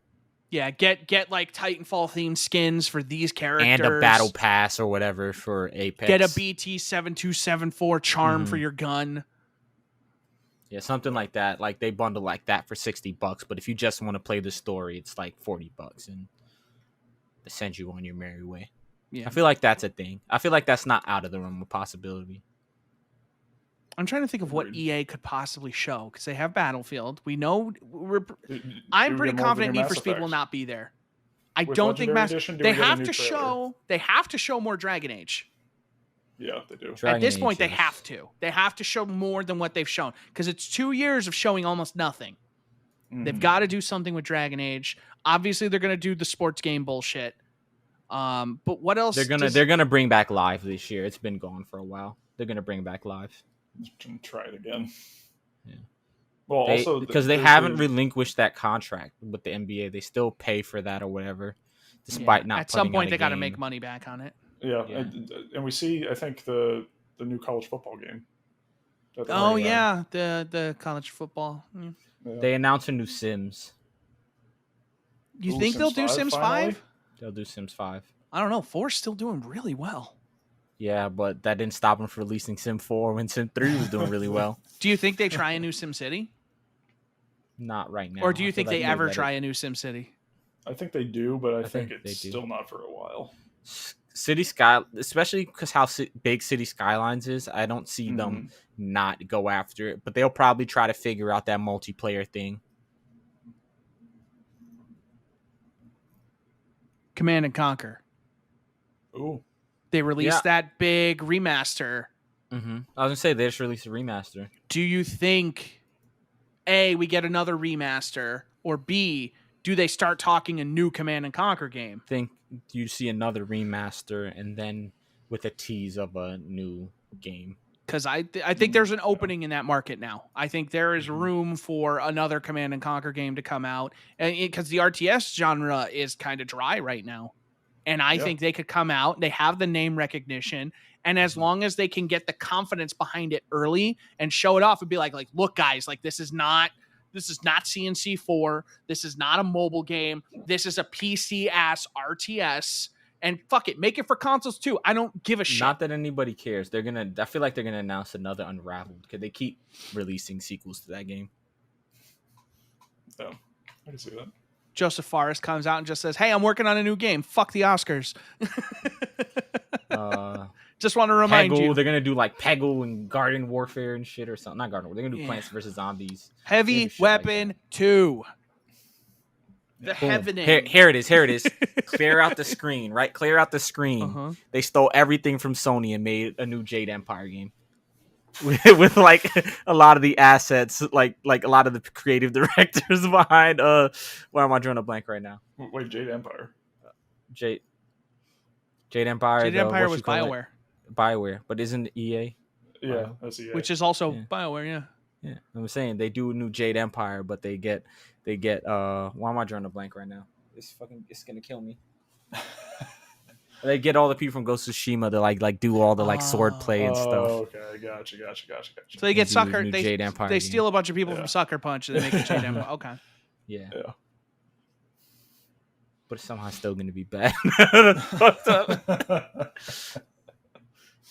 No. Imagine if they announced like a fucking like Mass Effect Andromeda remastered, and they're just like, "Hey, we fixed it top to bottom," and they're just like, "Look, Mass Effect Legendary Edition, you people loved that. We want this game." Like that would be the ultimate. Like, hey, we really want you guys to like Mass Effect, so we're gonna remaster this, and anyone who owns it gets it for free, and just be like, "Look, like just please like Mass Effect." I think that please would be like Mass Effect. If they did like a remaster of Andromeda, I think that would be high up there in some of the most tone deaf moves EA has ever made. Yeah. No one wants it. Yo, I honest to God, when I'm done with the trilogy, I'm gonna play Andromeda through. Yeah. Again, I hear like the gameplay is good, but everything else bad. Yeah. I remember watching that quick look on Giant Bomb, and the main character's dialogue is so bad. Boom. Scratch all that. Medal of Honor. That's what they're bringing back. Oh, they just released a really bad Medal of Honor VR game, apparently. No, that's supposed to be really good. No, I heard it was pretty bad. Oh, I heard it was good because it was made by Respawn. FIFA VR. It won an Academy Award. FIFA. You guys are ignoring me on my bullshit right now. FIFA VR. FIFA. All right, so hold on, Nintendo. Let's get back to Nintendo. We joked about Metroid. By the way, Medal of Honor Above and Beyond on VR has a 33% on OpenCritic. Okay, wow. 33% of critics recommend. Well, shit. Okay. Fuck. Okay. I want to talk. So, do we see Breath of the Wild 2? Yes. Yes, we do. Do we see a new Mario game? Yes. Like from the that's not going to come out for 3 years, but you see another Mario game. I don't think you see the next new 3D Mario. I don't think we see that yet. Okay. I don't know if it's a 3D, but a new Mario game. For sure. Okay. Okay, so we see a new Mario, maybe a new. Well, I don't know if they do. Well, okay, yeah. Let's just say. Okay, so we see a new Mario game. We don't know what it is yet. We see Breath of the Wild 2. You see the Switch version of whatever the like Mario Luigi games are. Like you see a Switch version of RPGs. Yeah. Okay. Yeah. You see the first Switch version of that and how they're going to rebrand it for Switch. They announce alongside the Switch Pro a brand new F-Zero game that runs at a lock 60 that takes advantage of the new hardware. I'm going to throw something crazy at you. Does Nintendo announce a new IP? Yes. Yeah, I could see that. Splatoon Because has been so earlier successful. they made an announcement saying that yes, they're working on a lot of games, especially new IP. So Yeah, I think we they get. don't go this conference without at least announcing one new IP. Be Okay, it next whatever it is. next question. Do we see Bayonetta 3? I feel like that game's been so long in the vault. I don't know. There's it's like 50-50. Yeah, I genuinely don't know. If we see it, does it have a date? 2022. Sidebar: why is 50 Cent trolling Trey Young? He wants a new game. We're up by 10 points right now with 8 minutes left. Yes. What the hell would Nintendo make for a new IP? What does Nintendo make, and what do you think? What genres are they light on? Well, I mean, bring Advance Wars back. God, I But wish they're not Fire going Emblem. to. Do they announce a new Fire Emblem game? I feel like it's still a little It's too soon for been- next fully fledged. It's been 2 years, I mean, when and it's was gonna the probably last- take them. Three Houses was 2 years ago. No, I know, but like, how long was it before Three Houses? From the last like. Awakening was, I want to say, 2015. Yeah, so I think there's still a little bit more time before we see the Fire Emblem game. Nintendo also, shows a Capcom thing. They show. Oh God, Awakening was 2012. Yeah. I think So they it's show like- what you. Oh, and then they had the one after that. They had What the was three, like Birthright and Yeah. all those ones. The Fire Emblem Echoes, is that it? Yes. No. Fates. Fates. Yeah, that was Echoes of Valentia. Yeah, Fates was 15. Then Shadow of Valentia was Which was a like a remake year of after 2, that. I Yeah, think. that was actually a pretty Yeah. good game. But yeah, I don't know. It's like they have like a third person That was shooter 17. in Splatoon. Okay. Yeah. Every 2 years is a Fire Emblem game since 20. Well, every 2 to 3 years is a Fire Emblem game since Awakening. Yeah, but So we're but kind of due. Pandemic. There might have. It's not going to be this year. yeah, but again, most of those were 2 to 3 years between handheld entries, which obviously required less time than a fully fledged console release. Mm-hmm. So I could see it being a little bit further down the line. I think we see it. I think they talk about it. Think they get Capcom and they show a Switch port of either the old timey Japan Phoenix Wright style game or Phoenix yeah, Wright that one. 3 on Switch. Yeah, I could see that. Yeah. I feel like they do Yeah. a bunch of DS games like for Switch, like remade. Yeah. Because do they maybe port the Samus Returns from 3DS to Switch as like a hey, it's the I feel 35th like they anniversary? Do a whole collection of all can see those 3DS games, like Metroid games. Also, do they have a new 2D Metroid ready to go? I don't think so. No, I feel like they're not going to touch Metroid with Switch until they're ready to release a full game. Yeah. Well, 2D would be a full game because there were rumors that they were working on a follow-up to Fusion at one point. This was like 2 years ago, I think. Yeah, I don't think we see a 2D Metroid game. Okay. I think the next time we see Metroid is either the collection or 4. Do we see Persona 5 on Switch? No.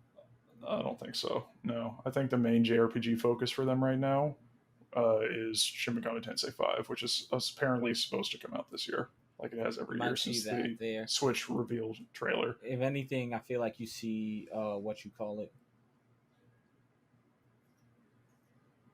Yep. Sorry. No, you're good. There's a file, and I wanted to know if they called it on the mix or. I think I could see Shin Megami Tensei 5 coming out this year with the fact that Nocturne 3 HD just came out. I could see them kind of building off that momentum, finally releasing that. So, what was I going to say? I think I lost it. Yeah, I had it and I lost it. Oh, do we see any surprise third-party ports to Switch? Yes, you see a lot. Like what would come to Switch? And with the Switch Pro announcement, you see a bunch of games that were previously like they couldn't possibly run on Switch. Mass Effect Legendary Edition for Switch. Yeah, that would be a good one. huge. That would be massive. Mhm. What else good. is like a big City third party? Skylines on Switch. No, yeah, you know what though? Why I not? think that is that already there. That might be. I think it's already there. But now with mods, now. Imagine. There you go. Yo, Switch Pro, Destiny 2 for Switch. If they announce a Pro, I guarantee you Destiny 2 comes to Switch. Yeah. Because Warframe's there. Why wouldn't Destiny? Yeah. It's true. It's true.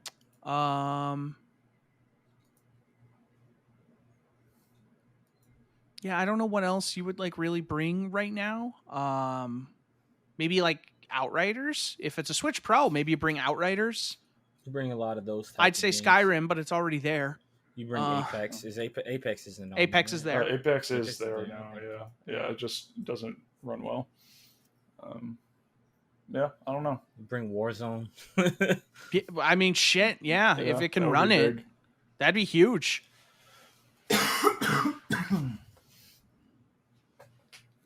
Oh, what else? I don't know. I can't really think of anything. There's going to be a lot. There's going to be more than we could think of and less than what we thought of. Yeah. So I feel like there's going to be Microsoft also is going to do a new State of Decay. I feel like that's they already announced one. Oh, did they? Okay, yeah. See, I'm so far ahead of myself. I don't even know, man.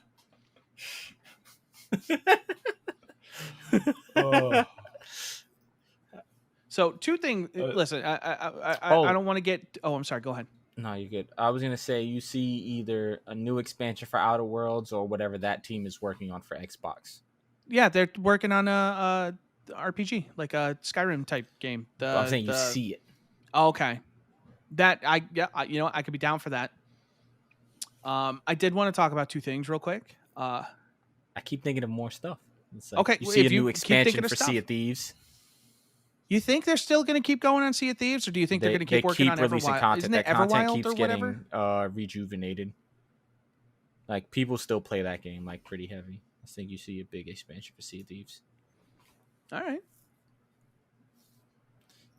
It might be the last one, but I feel like you see something on Sea of Thieves at least. Okay. And any other thoughts? I think that's it for now. Or maybe here's another thing. Okay. You see a new Middle Earth game. A new Lord of the Rings? Yeah. Oh, like a Shadow of Mordor type thing? Shadow of Mordor type game, yeah. Okay. But with next gen assets and stuff and like optimization. Do they bring back Fear? No. From the house that built it. They viciously murdered Fear with Fear 3. Yeah, but that wasn't them. That wasn't Monolith. It doesn't matter. It's the franchise. I know. Speaking of franchises that have been murdered, though, did you guys see that Time Splitters is back? Oh, I heard about it. I didn't really care to look, though. Deep Silver is reopening Free Radical. They got the original staff, and they're making a new Time Splitters game. Weird. Which I think is kind of incredible. That's cool, but is it bad to say? I think it would be bad. Because I feel like a lot of times when people do that, it just feels like an old game. You want to play like you remember it playing, not how it actually played. Well, yeah, but no, I mean, the thing is they wanted to stress is the game hasn't even started development yet. Mm-hmm. But they more than anything, I thought it was just really cool that Free Radical was back after everything that happened. That's cool. I thought that was cool. But Ross, I have news for you that might be up your alley. Blew a 10-point lead in three minutes. Fuck them. Sweet. I would love to hear this news, and then yes, I would love to eat dinner. I need to go find Ross. something. What if I were to tell you that Valve, the people behind Steam, we're making a Switch-like handheld gaming PC, currently codenamed the Steam Pal? Kind of uninterested, to be perfectly honest. Really? Okay. I think it would fail. It's like leave Nintendo to be in their lane. Like you already have your thing going on that you dominate. not very interested. Eurogamer said not calling it the Gabe boy would be a missed opportunity. Yeah, that's fair. I think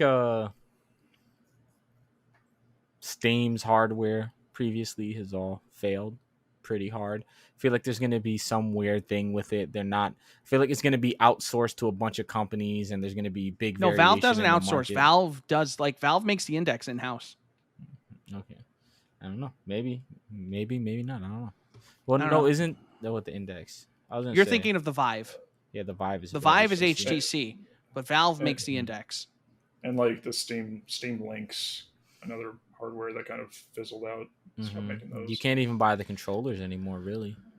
Yeah, those controllers weren't very good. And but the yeah, Steam box, remember those? Yeah. I just say their history, outside of VR, physical products have not been very the good. Valvendo Gabe boy. Oh man. Don't do that. Fucking Eurogamer. I don't know. I thought that was cool. If they can get something that can actually like last through a session, I just think it's cool for the idea of the library that would be available to you. Being that it would be, having access to your whole PC library in a format like the Switch, I think would be incredible compared to like, having a gaming laptop or something like that. But like, and you would have to imagine, you would hope at least that Valve would put in the work to make it work. It wouldn't just be like Dell or someone making it. It would be Valve building something for their platform, understanding how people are using it.